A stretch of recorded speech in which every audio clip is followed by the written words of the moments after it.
Alors, je ne sais pas si vous connaissez cette sensation d'être la seule personne sur Terre à partager un avis différent de celui des autres. Pourtant, vous avez vos arguments qui se défendent très bien lorsque vous les mettez en évidence. Mais sans l'autorité, vous êtes seul contre tous et vous n'avez plus qu'à acquiescer le temps que la hype se termine. C'est exactement ce que j'ai ressenti dans la série HBO The Last of Us sortie le 15 janvier 2023. Bordel de bordel, j'avais l'impression d'être le seul être vivant sur cette foutue planète à remarquer la montagne de problèmes de cette série qui désacralise le jeu vidéo de base sur chacun de ses détails. Et ce qu'il y a de terrifiant, c'est que parmi la critique sur internet, qu'elle provienne de la presse, des internautes et surtout de YouTube, j'avais l'impression que seuls les petits influenceurs se permettaient de dire les quatre vérités. Et j'ai fini par comprendre que ce phénomène venait de ce qu'on appelle l'effet Janice, une pensée de groupe où chaque individu rallie son jugement à un unique collectif par peur de se sentir bizarre ou anormal.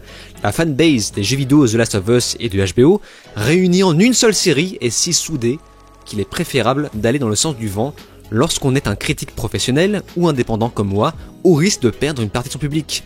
Ce faisant, chaque viewer va répéter un peu les mêmes choses sans vraiment comprendre pourquoi il dit ça. Tu ne dois pas dire qu'une série HBO est ratée, ça n'existe pas. Et la preuve en est que j'ai dû perdre en moyenne 200 abonnés sur la totalité de mes reviews de cette série. Ce qui était dévastateur pour moi à l'époque qui n'avait qu'un petit public, alors qu'il n'y avait absolument aucune agressivité, juste des exemples incontestables que je vais me faire le plaisir de remettre en avant dans cette vidéo. Et ce qui m'a motivé à travailler sur ce nouveau capture clap, c'est le fait de voir des gens employer le terme surclassé. Apparemment, la série The Last of Us de HBO surclasse le jeu. Bien. À l'occasion de l'arrivée de la saison 2, maintenant que toutes les critiques ont terminé de sacraliser HBO, du moins je l'espère, et que je me retrouve avec une audience bien supérieure par rapport à la dernière fois, je vais enfin pouvoir rétablir la vérité qui fait mal avec une série d'exemples que j'avais déjà cités dans ma série de vidéos consacrées au même sujet. Donc, je vous préviens, mesdames et messieurs, ça va secouer.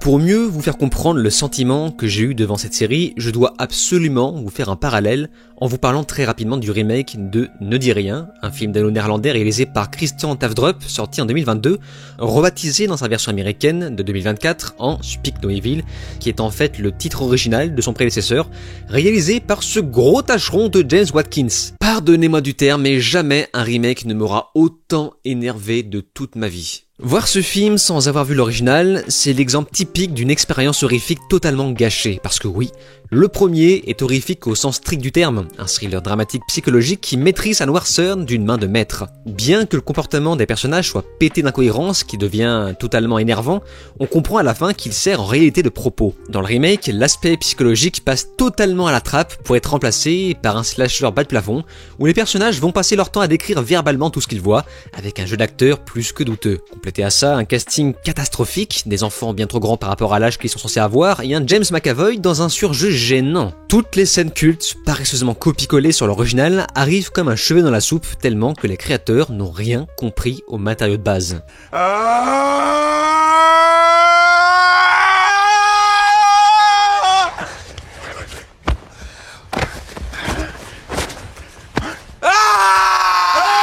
Il me faudrait, je sais pas, 20 bonnes minutes pour vous décrire à quel point ce remake a assassiné l'original sur chaque détail. Mais étant donné que ce n'est pas le sujet de la vidéo, je ne vais en sélectionner que quelques-uns. Premièrement, l'ambiance noire. Dans l'original, l'enfant est un être mystérieux et brisé mentalement. Lorsqu'il va voir le père en pleine nuit, il se met à ouvrir la bouche sans sortir un seul mot, comme si sa voix avait totalement disparu. L'ambiance de cette scène est particulièrement pesante et soulève beaucoup de questions, encore plus appuyées par le jeu d'ombre qui transforme l'ouverture de sa bouche en trou noir béant, comme pour nous montrer la noirceur qu'habite l'intérieur de la tête de l'enfant. Dans le remake, le garçon est un enfant tout à fait normal, à la différence qu'il ne parle pas. On ne ressent pas une seule seconde un quelconque traumatisme, et la scène de l'original que je vous ai décrite est parfaitement ridicule dans cette version. Le gamin utilise sa voix, ce qui nous spoil en pleine gueule que merci beaucoup.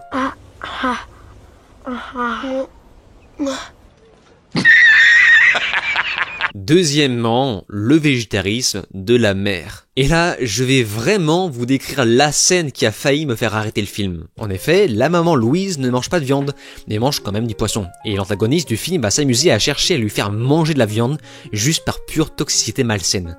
Dans l'original, ces scènes sont très dérangeante à regarder et souvent filmée de loin, comme si on était spectateur de ces événements. Le remake, quant à lui, va tourner ces scènes au comique avec une Louise contaminée par le virus américain de la femme si forte et si indépendante qu'on passe totalement à côté du propos du premier film. Dans Le Dis Rien, un débat sur le végétarisme aura lieu dans un restaurant entre Patrick, l'antagoniste, et Louise, censée être la victime de cette histoire avec son mari. Patrick va provoquer la mère en la mettant face aux contradictions de sa méthode alimentaire. Et Louise va rapidement finir à court d'arguments. Qu'est-ce que le spectateur est censé ressentir dans cette scène? Mais quel connard! Mais c'est qui cet énorme bouffon pour remettre en question le régime alimentaire d'une femme avec qui t'es censé développer une relation amicale? Résultat des courses, Louise devient la victime avec qui le spectateur développe de la compassion et Patrick se transforme en connard arrogant qu'on a envie de tarter. Et ce n'est pas étonnant quand on sait que c'est lui le méchant du film. Mais dans la version américaine, les scénaristes ont décidé de faire leur gros cacaboudin, pas contents de voir une végétarienne perdre un débat face à Andrew Tate. Donc, qu'est-ce que ces gros bébés de scénaristes ont fait? Eh bien, ils ont repris exactement la même scène, sauf que cette fois-ci, c'est Louise qui va gagner le débat, parce que la protection animale passe avant la qualité d'un film. Mais mon Dieu, mais les gens qui ont écrit ce remake sont des attardés mentaux, je vous jure. Résultat des courses, eh bien le méchant se transforme juste en mec débile, et Louise devient un personnage arrogant avec qui tu ne développeras jamais de l'empathie que t'avais pourtant pour la Louise originale qui méritait vraiment d'être défendue. Et c'est sans parler de l'écart abyssal de talent entre ces deux actrices, avec une Citizen Semcock qui joue à la perfection une femme qui ne se sent pas à sa place en faisant semblant d'aller bien, et Mackenzie Davis qui... Non mais c'est... juste...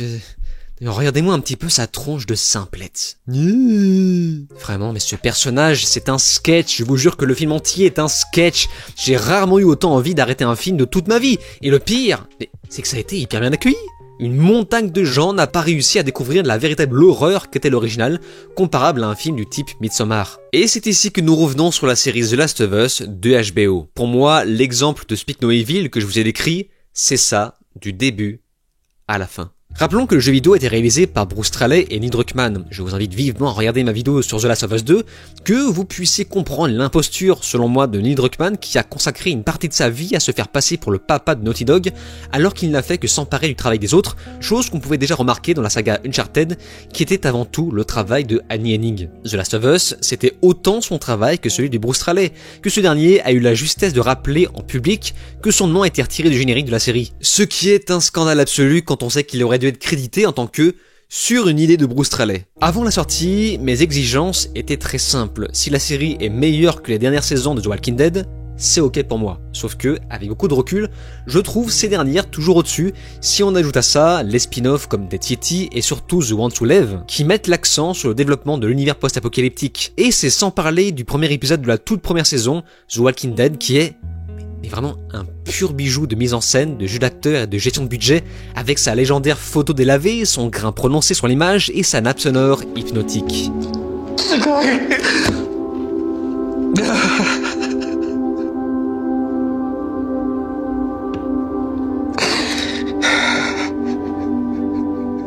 De mon vivant, il me semble que la série The Last of Us est probablement l'une des plus surcotées que je n'ai jamais vues de toute mon existence. C'est-à-dire que je me suis fait démonter, mais pour rien, pour une miniature aussi bête que ça. Mais cette fois-ci, les choses ont changé et je ne vais pas mâcher mes mots. C'est pourquoi, afin de combler la tempête que je vais me prendre en pleine figure, je vous invite éventuellement à vous abonner à ma chaîne YouTube si ce n'est pas déjà fait, car nous allons maintenant pouvoir entrer dans le vif.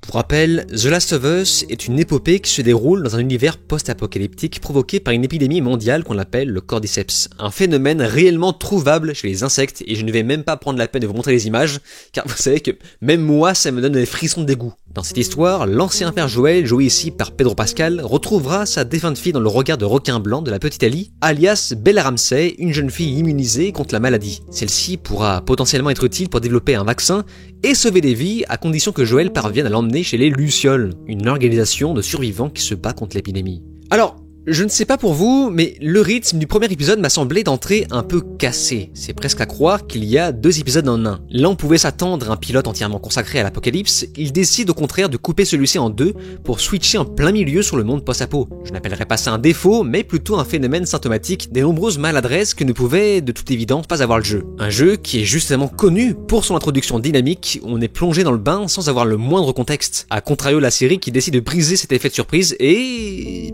ça ne sert à rien. À part rallonger la durée de l'épisode pour impressionner le marketing. Parce que oui, augmenter la durée d'un épisode donne toujours un statut d'exception quand on présente une série. Ça a été d'entrée pour moi une véritable douche froide. Où est le grandiose de la scène de la voiture du jeu, que j'aime beaucoup comparer à celle du film Les Fils de l'Homme, alias le vrai film The Last of Us, sur un plan séquence incroyablement spectaculaire. Dans ce pilote, le seul truc que j'ai trouvé particulièrement pertinent, c'est la scène de l'avion, un petit peu comme tout le monde. Qui sera d'ailleurs plus ou moins le money shot de la série mise en avant dans la campagne publicitaire. Ce montage m'a paru maladroit, notamment l'intervention de flashback inutile où Joel fait étrangement le parallèle entre sa fille assassinée et un random qui le pointe avec une arme à feu, alors que 20 ans se sont écoulés entre ces 2 événements, et que Joel est déjà censé avoir vécu ce genre de situation 50 fois, mais passons. Ce flashback est si maladroit qu'on pourrait presque croire qu'il était posé là pour faire le rapprochement entre sa fille Sarah et Ellie, alors qu'il ne s'est encore rien passé entre les 2 héros. Pour l'instant, nous ne sommes que sur du chipotage. Mais vous allez voir que mes arguments vont monter crescendo au fur et à mesure de la vidéo. Jusqu'ici, vous avez compris que le diable est dans les détails, et que cette expression est précurseur de ce qui va se passer par la suite. Par exemple, toujours dans le premier épisode, je me souviens m'être fait démonter en 8 dans les commentaires pour avoir souligné le fait que Joel couche sa fille avec ses chaussures à lacets, en lui posant une couverture par-dessus. Certains me disent que je suis complètement taré à m'arrêter sur un détail comme ça, ce à quoi je rétorque en expliquant que ne pas faire attention à un détail aussi stupide en dit long sur le degré de sérieux des créateurs. Je ne sais pas si vous vous souvenez, mais DG de la chaîne Padawan HD s'en était pris plein la gueule sur sa critique du film Joker pour avoir dit ce qu'il pensait. Et il parle d'un détail qui, effectivement, est censé en dire long sur la production, qui est le tremblement de caméra lorsqu'Arthur s'engouffre dans son propre frigo. Pour ma part, j'adore ce film et je le trouve au contraire très perfectionniste, à tel point que je m'étais également fait cette réflexion au cinéma concernant ce fameux tremblement bizarre. Car le reste est si clean et si carré que je suis persuadé que ce tremblement ne s'est pas retrouvé là par erreur. Dans la série The Last of Us, je rappelle que ces chaussures passent au premier plan sur un cadre super moche, encore une fois, comparez ça au premier épisode de The Walking Dead de Frank Darabont, ça fait de la peine. Ne pas remarquer ce genre de petits détails dans la production est déjà un signal pour nous dire que les créateurs s'en tapent. C'est toujours dans les petits détails qu'on reconnaît les bons réalisateurs. Hitchcock, Kubrick, Fincher. Donc arrêtez de me prendre pour un taré. Joel qui couche sa fille avec ses chaussures à lacets en lui posant une couverture dessus, c'est grave. Et là, nous allons devoir aborder un sujet qui m'a beaucoup énervé. Les copier-coller du jeu vidéo. S'il y a une chose dont je me souviens, c'est le fait qu'en 2010, tout le monde s'était foutu de la gueule du film Resident Evil Afterlife pour la scène du copier-coller grossier des jeux vidéo Resident Evil 5, plan par plan, tellement que c'est de la paresse artistique. Tout le monde était d'accord pour dire que les copier-coller du film Resident Evil Bienvenue à Raccoon City de 2021 étaient faciles et inutiles. Et par soudain coup de marketing, par soudain coup de baguette magique, ça devient du génie dans la série The Last of Us. Alors qu'on se retrouve avec exactement les mêmes problèmes, mais en presque pire, car ces copier-coller entrent en contradiction avec les quelques changements par rapport au jeu. Par exemple, on retrouve la scène copier-coller plan par plan d'Ellie qui se moque des catalogues porno de Bill, alors que dans le contexte de la série, Bill et Ellie sont censés ne jamais s'être rencontrés, contrairement au jeu où elle se moquait de ses catalogues justement parce qu'elle était censée le connaître. Ellie le détestait. Elle se moquait de lui par vengeance. Bah ouais, bien sûr, te gêne pas, prends ma caisse. Prends ma bouffe aussi pendant que t'y es. D'après ce que je vois, vous avez un peu trop de bouffe. Écoute-moi, sale petite conne. Non. Non seulement le copier-coller de cette scène dans la série n'a aucun sens, mais en plus, ça rend le personnage d'Ellie encore plus antipathique qu'elle ne l'est déjà. Étant donné que dans le contexte de cette série, elle se moque désormais d'un mort que Joel connaissait parce qu'il se masturbait sur du porno gay.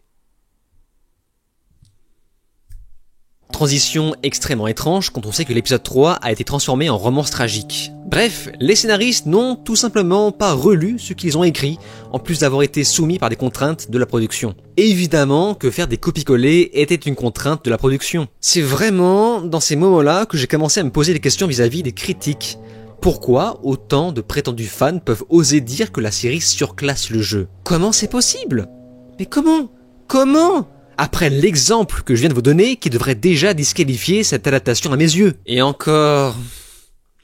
je n'ai fait qu'effleurer la surface. En fait, la série fait des copier-coller mais complètement inutiles. Quitte à copier le jeu, ça n'aurait pas été génial de reprendre la scène où les héros doivent pousser la voiture. Il n'y avait pas matière à créer une scène de tension pour nous faire ressentir le danger de l'univers. Juste une fois.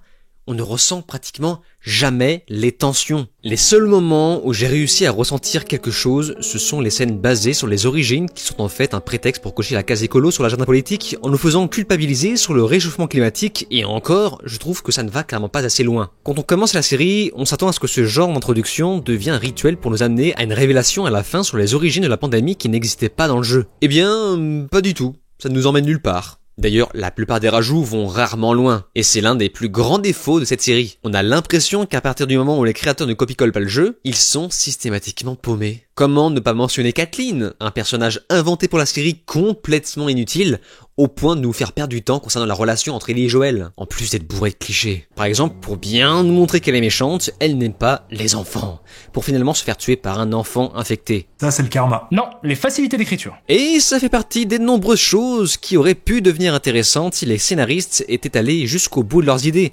Pour une fois que la série avait les moyens d'aborder des sujets pertinents comme la quarantaine forcée, ils expédient ça en une scène pour en fin de compte faire prout et ne plus jamais revenir dessus. À la place, la série est bien trop occupée à faire des clins d'œil totalement dispensables comme les ciseaux, les objets de soins, les pansements ou même le fait de marcher sur du verre, uniquement pour faire comme dans le jeu vidéo, mais remis dans le contexte d'une série normale, ça devient particulièrement cliché. Et quand il suffisait simplement de reprendre des éléments de gameplay du jeu qui auraient été très bons dans la série, ils ne l'ont même pas fait. On pensera aux sports qui ont été radicalement retirés, ce qui nous a privés d'une flopée de créativité lors des scènes de tension, mais vu que la série n'est pas créative pour un sou en dehors de ses copier-coller, elle l'a retirée pour la replacer de façon incohérente dans la saison 2 parce que ça a dû gueuler j'imagine. Et vous savez quoi, la décision de la plupart des personnages qui ne proviennent pas du jeu n'est pas crédible. On penserait à la scientifique qui décide de tout détruire sous prétexte qu'un remède n'est pas envisageable.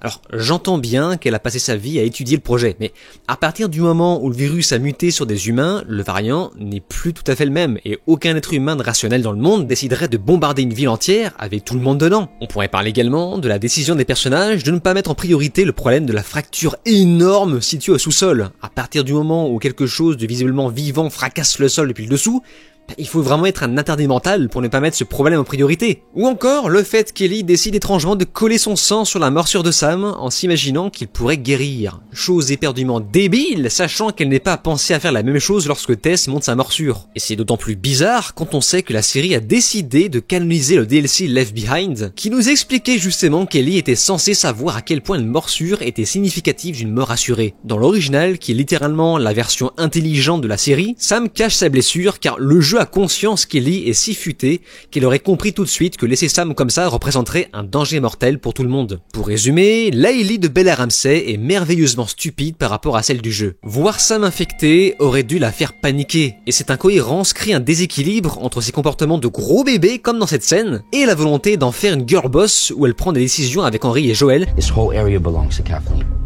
She's in charge. Alors que dans le jeu, elle est censée développer un début de relation potentiellement amoureux avec Sam, et étant donné que les deux jeunes enfants ont pratiquement le même âge. Et avant de me poser un stop concernant l'orientation sexuelle d'Ellie, il est bon de rappeler que le choix de faire de cette héroïne une lesbienne n'est apparu que dans le DLC du premier jeu, lorsque Neil Druckmann commençait déjà à avoir un peu plus de pouvoir chez Naughty Dog. Et pour rester sur la thématique de l'homosexualité, sujet indispensable étant dans le cœur des jeux et de la série, non, je suis désolé, je sais que je ne vais pas faire beaucoup d'amis, ça ne semblait pas si évident que ça, que Bill soit gay. J'ai l'impression que c'est devenu interdit de dire ça aujourd'hui, tellement que c'est devenu une vérité absolue pour la fanbase qui ne se parle qu'entre elles. Mais honnêtement, à part employer le terme partenaire, qui pourrait très bien être entendu comme coéquipier, une lettre d'adieu et un magazine gay, qui aurait très bien pu se trouver là par hasard, il n'y avait rien de significatif visant à nous prouver l'orientation sexuelle de Bill. Ceci dit, attendez, avant de me trucider, je n'ai jamais été exclu à la théorie. Ce faisant, j'étais complètement ouvert par rapport à cette histoire de romance gay dans la série. Et le fait est que, voyant qu'un acteur a été casté pour jouer Frank, je savais déjà à quoi m'attendre de la part de Neil Druckmann, se revendiquant à longueur de journée comme un progressiste accompli. Et en voyant deux grosses mains bien velues se toucher dans la bande-annonce, je m'étais imaginé voir le passé de Bill et Frank en flashback pendant l'aventure entre Ellie, Joel et Bill. Mais ce que je n'avais pas vu venir, c'est le fait d'avoir fait de ces protagonistes en réalité un vieux couple cliché pour tirer les larmes, avec une série de stéréotypes tous plus cucus les uns que les autres, qui n'apportent absolument rien à l'histoire principale. Si tu retires cet épisode, l'histoire avance exactement de la même façon, à tel point que tu peux aisément passer directement à l'épisode 4, mais c'est presque à se demander ce que ça fout là, le quota. Je sais qu'il est interdit de désapprouver cet épisode au risque de se faire traiter d'ennemi public numéro 1, mais non, je ne trouve pas cette histoire passionnelle. J'ai l'impression de regarder une romance gay vue par des hétéros, chose qui avait d'ailleurs été reprochée à la vie d'Adèle. Ils font l'amour, font du jogging et mangent des fraises. C'est vraiment tout ce que vous avez à proposer pour une romance gay? Vraiment? Vous n'avez rien d'autre? Quelque chose de passionnel qui sort d'un épisode des Feux de l'amour? Alors certes, il y a l'épilogue qui sort enfin un peu du lot, mais essayez de regarder la fin de l'épisode et retirer la musique de Max Richter, On the Nature of Daylight, qui n'est pas une musique créée par la série, je précise. C'est une musique que je trouve extraordinaire, mais qui, utilisée dans un film ou une série, se convertit automatiquement en ouin-ouin.mp3, pour ne pas dire chialconnard.mp3. En bref, sur cette fin d'épisode, ce qu'il y a de réellement triste, c'est la musique. Le reste est un enchaînement de pas de chance ultra exagéré qui contraste à mort avec l'apocalypse que sont censés vivre les protagonistes, normalement comparable au film La Route. Utiliser cette musique aujourd'hui, c'est de la facilité, c'est de la paresse. C'était encore acceptable au début quand elle n'était pas aussi connue qu'aujourd'hui, mais ça m'énerve vraiment qu'en cet instant on assimile ce son à cette série alors qu'il l'a simplement acheté. Il y a certaines musiques qui nous déclenchent automatiquement des émotions sans avoir besoin de voir les images. Je vous encourage à taper sur YouTube Jacob and the Stone Minari et osez me dire que vous ne ressentez pas juste avec ce simple son ces quelques notes de la mélancolie, de la tristesse et des sentiments pour des souvenirs lointains. Donc c'est pourquoi il faut faire attention, c'est très facile de créer des émotions rien qu'avec des musiques sans images. Et concernant l'épisode 3, de façon plus globale, qui avait fait beaucoup de bruit à l'époque, j'ai toujours ce besoin de m'imaginer à quoi aurait pu ressembler cette romance si elle avait été hétéro. Imaginez 2 minutes si Frank avait été une femme qui dès le premier soir saute dans le lit de Bill. Est-ce que les gens auraient crié au génie ? J'aurais tendance à penser l'inverse. Mais surtout, j'ai eu la justesse de comparer cet épisode à celui de la série spin-off Fear the Walking Dead. En effet, on retrouve exactement le même type de cas de figure où les personnages de John et June développeront une relation, mais en bien plus réaliste. Ici, John va mettre une partie de l'épisode à créer un sentiment de confiance envers June avant qu'un début de relation apparaisse enfin. Je l'ai souvent répété, mais écrire un épisode qui alterne l'aventure de Joel, Ellie et Bill, qui recherchent une voiture, en parallèle des flashbacks entre Ellie et Frank, qui nous mène au dénouement final pour nous expliquer pourquoi Frank s'est pendu dans le jeu, aurait selon moi 10 fois plus d'impact émotionnel, en plus d'être en cohésion parfaite avec la trame principale. Mais ils ne l'ont pas fait. Ils ont paresseusement choisi une romance classique sur un épisode entier, alors que, pendant ce temps, la relation entre Ellie et Joel n'a toujours pas été développée, et que cette dernière est censée être le squelette de toute l'histoire de The Last of Us. Nous en sommes déjà à l'épisode 3, je le rappelle. Et comme si ça ne suffisait pas, on finit le tout sur une énième incohérence d'écriture. Joel qui décide de ne pas ouvrir la porte pour vérifier si Bill et Frank sont bien morts dans cette pièce, sous prétexte que, d'après la lettre de Bill, ça sent trop mauvais. If you find this, please do not come into the bedroom. We left the window open so the house wouldn't smell. It would probably be a sight. N'importe quel être humain, rationnel, irait vérifier voir s'il n'y a pas des provisions vitales pour la route dans cette fameuse chambre. Donc à ça, j'ai 2 explications. Soit c'est très mal écrit, soit la série cherche à nous cacher que Bill n'est pas mort. Et oui, sachez que je me suis fait dégommer par tous ces petits fanatiques, car même poser une hypothèse était interdit. C'est dire le niveau. Comme quoi, on ne doit pas comparer cette série à un Marvel classique. Nous rigolerons bien lorsque ma théorie sera validée. Et ça prendra le temps qu'il faut. Saison 2, saison 3, saison 4... on verra bien. Pour moi, il est évident que Bill n'est pas mort, car en plus du fait qu'on ne voit pas son cadavre à la fin, on ne le voit même pas glisser le poison dans la bouteille avant de boire le vin. Selon moi, dire verbalement qu'il y avait déjà du poison dans la bouteille était juste un mensonge pour soulager Frank avant de mourir, afin de lui faire croire qu'ils partent ensemble. Et on ne les revoit plus jamais après ça, donc oui, désolé, mais j'insiste avec cette théorie, Bill n'est pas mort. D'autant que cette époque fait tout ce qu'elle peut pour éviter de tuer des personnages queer. Vous savez, un petit peu comme Maeve de The Boys ou encore Laenor Velaryon qui était pourtant censé mourir dans le livre. Et là où j'en veux tout particulièrement à cet épisode, c'est qu'il nous a privé de la scène, le passage qui m'a fait aimer le jeu. J'étais sceptique au début de ma première partie, mais arrivé à la rencontre avec Bill, c'est là que j'ai compris que j'avais affaire à un grand jeu. La relation entre Ellie et Joel passe avant tout par les péripéties qu'ils vivent en cours de route. C'est d'ailleurs la morale de l'histoire. Ce qui compte, ce n'est pas l'arrivée, mais plutôt ce que Joel et Ellie ont vécu ensemble. Et cette scène d'action était le premier élément qui nous fait comprendre qu'Ellie dépend de Joel, et inversement avec une autre scène incroyable qui est celle de l'ascenseur qui a, elle aussi, été retirée de la série. Et c'est là qu'on arrive à un autre problème élémentaire de cette adaptation, le manque d'action. The Last of Us est un jeu d'action. Certains disent que l'absence d'action est là pour se détacher de la série The Walking Dead, mais la série est déjà une copie d'une copie d'une copie, donc je ne comprends pas en quoi retirer un point fort comme l'action est censé être une bonne chose, surtout quand ces dernières avaient un rôle majeur dans la narration. Les scènes d'action aux côtés de David par exemple permettaient également de créer un mini lien de confiance entre les deux protagonistes. Personne n'a demandé à voir des héros exploser de zombies par paquet de 10, juste quelques infectés, si ce n'est pas trop demandé, pour nous rappeler la raison pour laquelle Joel et Ellie se donnent tant de mal à traverser l'Amérique. Fort heureusement, le tir sera, d'après les créateurs, corrigé pour la saison 2, et c'est toujours ça de prix. Mais est-ce que cette nouvelle saison se décidera enfin à stopper la censure? Parce que oui, au délire invraisemblable de cette adaptation, The Last of Us, qui est un jeu se déroulant dans un univers post-apo brutal, violent et sans pitié, nous est présenté dans cette série avec quasiment pas de sang. Je ne ferai aucun commentaire. Si ce n'est me demander si Neil Druckmann ne serait pas en fait un énorme troll. Pour continuer mon analyse, parce que oui, c'est loin d'être fini, cette série essaye de réinstaurer cette culpabilité chiante déjà existante dans The Last of Us 2, en essayant de nous faire ressentir de l'empathie pour le camp adverse. Par exemple, la fameuse scène d'embuscade a été réutilisée sur un énième copier-coller, mais dans un contexte complètement différent où les pillards sont transformés en prétendus habitants de la ville d'à côté. Du coup, forcément, Joel se défend et regardez, ouin, Joel a tué un jeune homme! Bon, ce sont quand même eux qui ont commencé en premier, non? Donc, comment je suis censé avoir de l'empathie pour le camp adverse qui organise des embuscades de façon à voler des innocents? Je sens bien qu'ils essayent de faire des trucs, mais c'est systématiquement débile et ou mal exploité. Autre exemple, Sam lui est devenu plus jeune et muet, pour le quota handicapé. Et étant donné que ça n'apporte absolument rien, ni à l'histoire, ni à la mise en scène. Encore un élément nous montrant que la série est incapable de faire preuve de créativité d'elle-même. De toute façon, c'est simple, je le redis, à chaque fois qu'ils ne copient pas le jeu, les créateurs sont paumés. Par exemple, à la réunion de scénaristes, il doit bien y avoir une réunion de scénaristes normalement. Si à moi tu me dis muet plus post-apo, mais j'ai automatiquement plein d'idées de mise en scène en tête. The Walking Dead l'avait d'ailleurs très bien fait. D'autant plus quand on se souvient que les claqueurs sont aveugles. La symbolique n'est pas géniale. Comment ils ont fait pour ne pas penser à ça? Mais comment?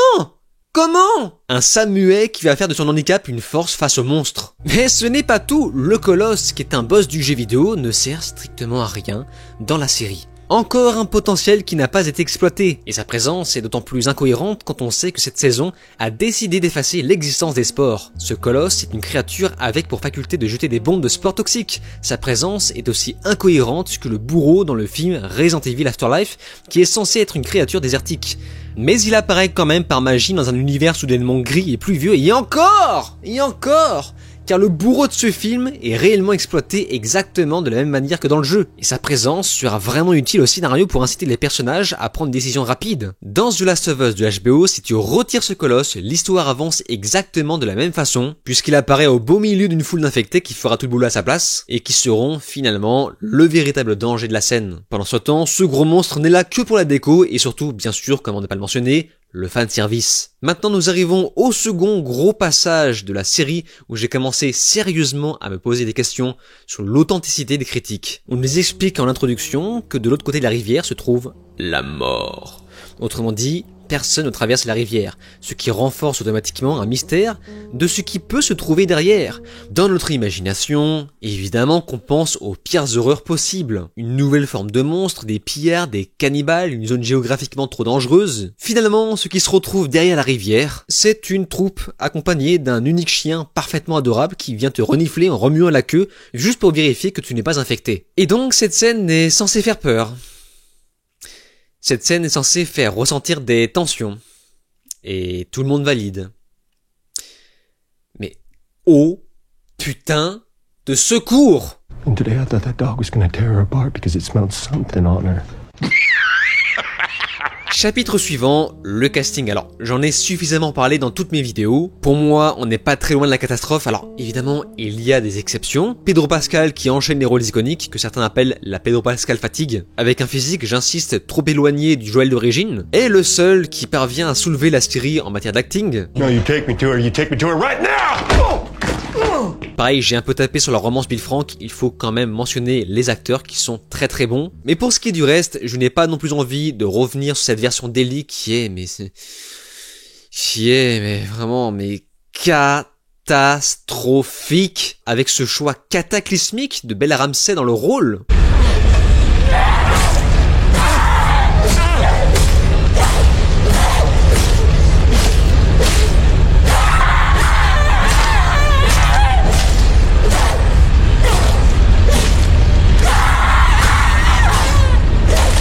J'explique déjà en détail pourquoi ce choix n'est pas bon dans cette vidéo, sans violence ni jugement, vous allez voir. N'oubliez pas, je mets tous les liens dans la notation. Mais forcément, pour vous préparer ces nouvelles vidéos, il fallait que je fasse des captures pour le montage. Et en revoyant des extraits, vraiment à chaque fois ça me frappe, je trouve ça aberrant. Comment on a pu laisser passer une performance aussi absente, avec un visage aussi fermé et la noirceur dans son regard. What did the mermaid wear to her math class? An algebra. Pour moi, pour taper autant à côté, ça relève de la prouesse. En 2023, j'ai vu le film The Whale. Beaucoup n'ont pas aimé le personnage incarné par Sadie Sink, jugé trop hystérique et méchant, mais s'il y a une chose dont je suis sûr, c'est que l'actrice crève l'écran. Comment a-t-il été possible de ne pas remarquer que... Mais c'est elle la vraie Ellie! C'est elle la vraie Ellie! Et comble de tout, dans ce film, elle s'appelle réellement Ellie. C'est dingue, non? Mais pour se recentrer sur les personnages de la série en eux-mêmes, je trouve la relation entre Ellie et Joel dysfonctionnelle. J'ai vu un Joel proche de The Last of Us 2 et non du premier. Dans la série, il est sans arrêt désolé d'exister, alors que dans le jeu, Ellie n'avait pas son mot à dire, car c'est lui qui a l'expérience de la survie, pas elle. Je vous emmerde, vous m'avez attaché. Je veux que tu fermes ta gueule. Ok.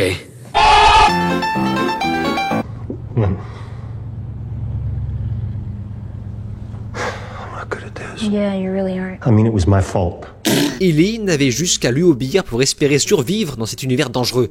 Et c'était normal, puisque Joel n'avait, au démarrage, aucun attachement avec elle, jusqu'à ce qu'il finisse par voir dans son regard sa fille, qui dans la série ne ressemble pas du tout à Bella Ramsey, contrairement au jeu. Je rappelle que je parle déjà de tout ça dans ma vidéo dédiée au choix de l'actrice. Ici, Joel devient faible, fragile, mielleux tel qu'il est présenté, encore une fois, dans The Last of Us 2, ce qui était cohérent par rapport au contexte. Le Joel des deux jeux n'est psychiquement pas pareil et c'est complètement normal. Ellie, quant à elle, est effectivement grossière et énervée au début, mais c'est justement censé servir de levier pour faire évoluer son personnage. Sauf que, dans cette série, Ellie reste bloquée de long en large sur son personnage méprisant, grossier et énervé. Dans l'épisode 6 sur 9, donc pratiquement vers la fin, elle en est encore au stade de l'agressivité envers des inconnus. What? What's wrong with you? What about her manners? She was just curious. Kids around here don't usually look or talk like you. Right. Well, maybe I'll teach them. Je veux dire, c'est bon là? On peut passer à autre chose? Pourquoi elle est aussi énervée? La série perd tellement de temps à créer des arcs complètement inutiles, on repensera à Kathleen, Bill et Frank, qu'on n'aura, encore une fois, jamais le temps de s'attacher à la relation entre Ellie et Joel. Et pour pallier ça, l'épisode 6 a jugé bon de nous expliquer verbalement à quel point Joel tient à elle. Mais sauf qu'on s'en branle de ce que tu penses, Coco. Montre-le nous! Comme dans le jeu! Comme le jeu nous l'avait pourtant très bien montré au fur et à mesure de l'aventure, et ce grâce aux scènes d'action que la série a pris le soin de retirer. Dans la première version, à force de refouler ses émotions durant l'aventure, Joel n'a compris qu'Ellie avait de l'importance à ses yeux qu'au moment où elle a cherché à s'enfuir. Mais vu que ces gros débiles de scénaristes, je suis désolé ont décidé de cancel cette scène de la série, alors que c'était élémentaire pour le bon développement des personnages, le dialogue qui suit entre elle et Joel n'a aucun, mais vraiment aucun sens. Aucun sens! La scène d'avant, Joel t'explique verbalement qu'il tient à Ellie, la scène d'après, il l'envoie chier. Mais pourquoi? Pourquoi? Pourquoi c'est si mal écrit? Pourquoi? Pourquoi? Dans le jeu vidéo, Joel envoie chier Ellie parce qu'il était encore sous les émotions de la fuite de ces dernières. Il a tellement eu peur de la perdre qu'il va utiliser comme prétexte l'engueulade au sujet de sa fille pour forcer Ellie à rester avec Tommy. Et vu qu'il avait refoulé ses émotions jusqu'ici, c'était parfaitement cohérent qu'il s'énerve contre elle à ce moment précis de l'aventure, car il n'assumait pas l'amour qu'il portait pour elle. Revoir cette scène dans un contexte complètement différent dans la série prouve que les créateurs ne savent même pas ce qu'ils sont censés adapter. Neil Druckmann ou non, je rappelle une énième fois que ce mec est un énorme opportuniste et un imposteur qui s'empare du travail des autres. Pour preuve, lorsqu'il crée quelque chose de toute pièce, ça donne ça. Cette scène, c'est la première fois où j'ai versé des larmes. Mais vu que cette série mélange tout en posant des copier-coller sans en comprendre la substance, l'impact devient infiniment moins fort. Et tous les gens qui auront découvert cette série, sans avoir joué au jeu, passeront à côté d'un véritable bouleversement émotionnel. Et pour aller plus loin, lorsque Joel se fait transpercer suite à un combat contre des bandits, et on commentera pas la scène épique du jeu remplacée par un combat à la con où Joel se retrouve avec un god miché dans le bide, le jeu avait ce génie narratif de maintenir le suspense sur le sort du héros. À ce moment du jeu, il neige, ce qui nous fait comprendre que de l'eau a coulé sous les ponts. Mais surtout, nous jouons Ellie pour la première fois, ce qui nous donne l'impression que Joel n'a malheureusement pas survécu. Jusqu'à notre première rencontre face à David. Ce dernier demande à l'enfant de quoi elle a besoin. Des armes, des munitions, des vêtements. Ellie va l'interrompre et lui demander des médicaments. Des médicaments? Entre le stress dans sa voix et la précipitation avec laquelle elle pose la question en bandant son arc nous fait tout de suite comprendre que Joel est potentiellement encore en vie.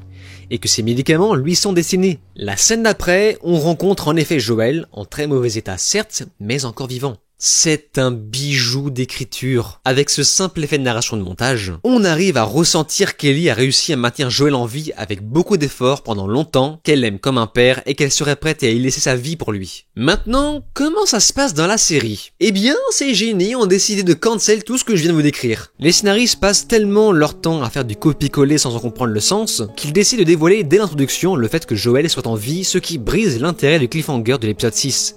Mais à part ça, oui, c'est vrai. En effet, je confirme, la série surclasse le jeu.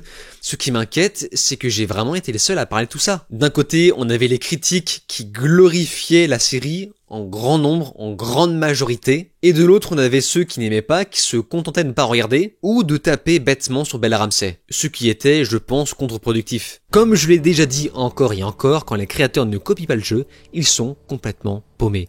Parce qu'il était pourtant si simple de reproduire un effet de suspense, sans forcément faire comme dans le jeu. Par exemple, à leur place, je n'aurais pas dévoilé le fait que Joel soit encore en vie jusqu'à la fin de l'épisode 7, et j'aurais démarré celui-ci avec Ellie seule, en train de chasser dans la neige, avant d'entamer le flashback. Ça n'aurait pas été aussi subtil que dans le jeu, mais il y aurait au moins eu le minimum.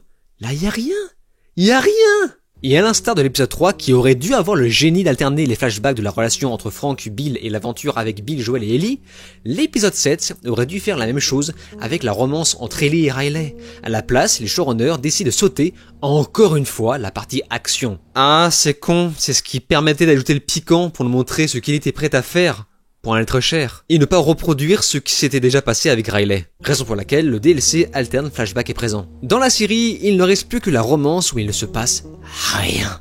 Avec des actrices visiblement pas du tout à l'aise dans leur rôle. La scène où elles se mettent à danser avec des masques de monstres, mais j'avais vraiment besoin d'une assistance respiratoire. Et voilà qu'on retire toute la superbe du jeu, on entend des voitures dehors.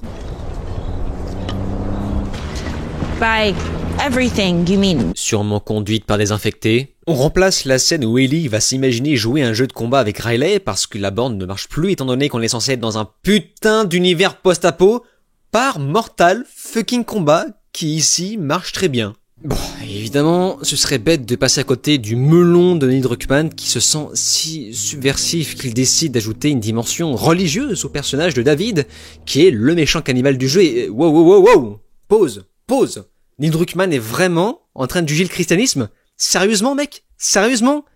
Je sais que certains malins disent que ce n'est pas le christianisme dans le sens littéral du terme. Ok, il lit la Bible en début d'épisode. Je suis censé faire quoi, moi, avec ça? Comment les gens auraient réagi si les créateurs avaient choisi le Coran, par exemple? Ça fait plaisir à qui de stigmatiser une religion? Tu penses vraiment être bien placé pour juger la religion des autres, Neil? Tu veux qu'on parle de la tienne? Non, je ne vais pas le faire, car j'ai plus de pudeur que toi. Donc fais l'effort d'en avoir pour les autres. Ça m'éclate de rire ces plateformes de streaming qui se sentent subversives en tapant sur le christianisme. Alors que s'ils le font, c'est justement parce que c'est plus facile à faire. C'est pour ça que Netflix et Disney+ se permettent de se nourrir de cette prétendue détestation de la religion à sens unique. On pensera par exemple récemment à Matt Murdock, qui essaye d'arrêter la prière comme quelqu'un qui essaie d'arrêter une addiction dans la nouvelle série Disney+, Born Again. Je crois que l'un des meilleurs traitements du christianisme dans une forme caricaturale que j'ai pu voir sur Netflix ces dernières années, c'est Sermon de minuit de Mike Flanagan. Ce réal était parfaitement placé pour parler de religion dans cette série, car le créateur a justement grandi dans cet environnement et ne fait que refléter, caricaturer son vécu. Mais en fait, on remarque que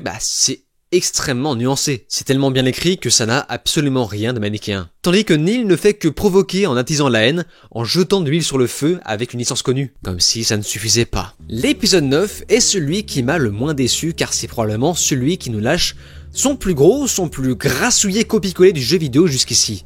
Si on accepte le fait qu'il skippe toutes les scènes d'action, une fois encore, dont l'énième scène qui confirmait à quel point Ellie et Joel formaient une vraie équipe après toutes les aventures qu'ils ont vécues. Une scène qui nous montre qu'ils sont désormais inséparables, ce qui nous renvoie à la conclusion de l'histoire, où Joel devra faire face à un choix difficile. Et j'aimerais vraiment revenir une dernière fois sur l'expression que j'ai utilisée en début de vidéo, le diable est dans les détails.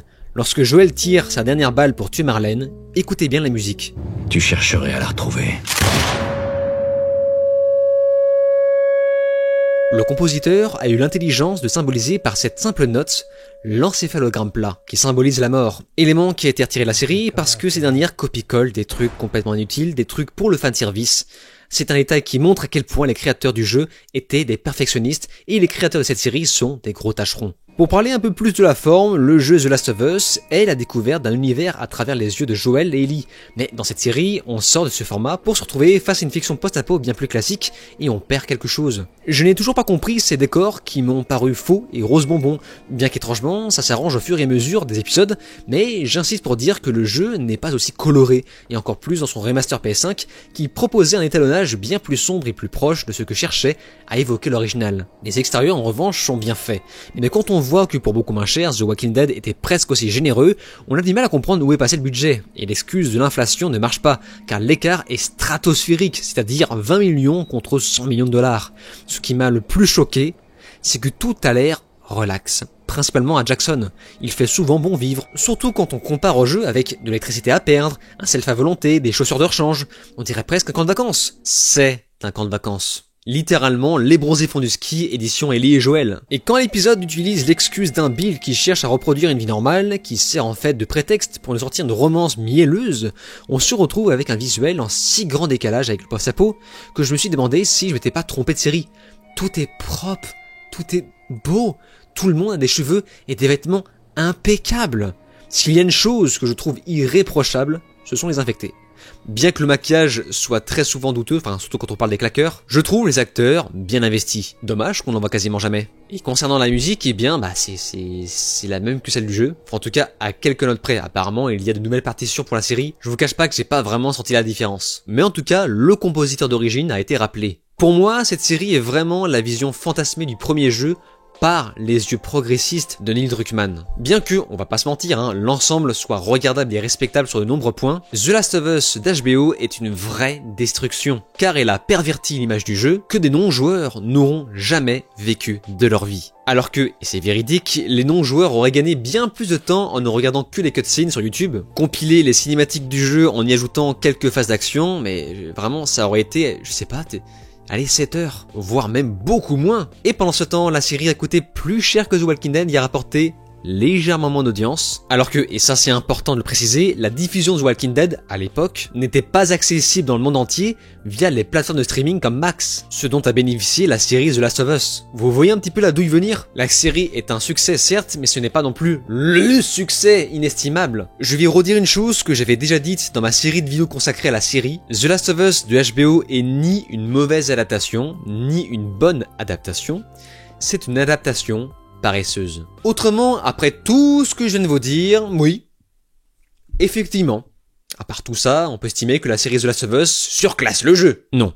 Et vu que je n'aime pas le jeu vidéo The Last of Us 2, qui ne repose son succès critique et commercial que sur celui du premier jeu, j'avais justement grand hâte que la saison 2 sorte, que les gens puissent enfin voir à quel point l'histoire est totalement vide. Cette saison va enfin pouvoir faire ressortir tous les défauts de la première, mais également ceux du jeu vidéo. Nous allons voir au grand jour, surtout du côté des non-joueurs, comment le scénario de The Last of Us 2 est cliché, incohérent, plat, surtout après la disparition d'un certain personnage. Sans oublier Bella Ramsey qui se retrouve maintenant au premier plan, qui n'a clairement pas les épaules pour tenir le premier rôle. Mais je me trompe peut-être, je suis encore une fois ouvert à la surprise, on sait jamais. Sur ce, vous pouvez maintenant m'insulter. Je vous donne rendez-vous pour ma prochaine review qui arrive très bientôt, consacrée au premier épisode de la saison 2. Je vous invite une fois encore à vous abonner à ma chaîne si ce n'est pas déjà fait. Je vous dis alors ciao et à la prochaine.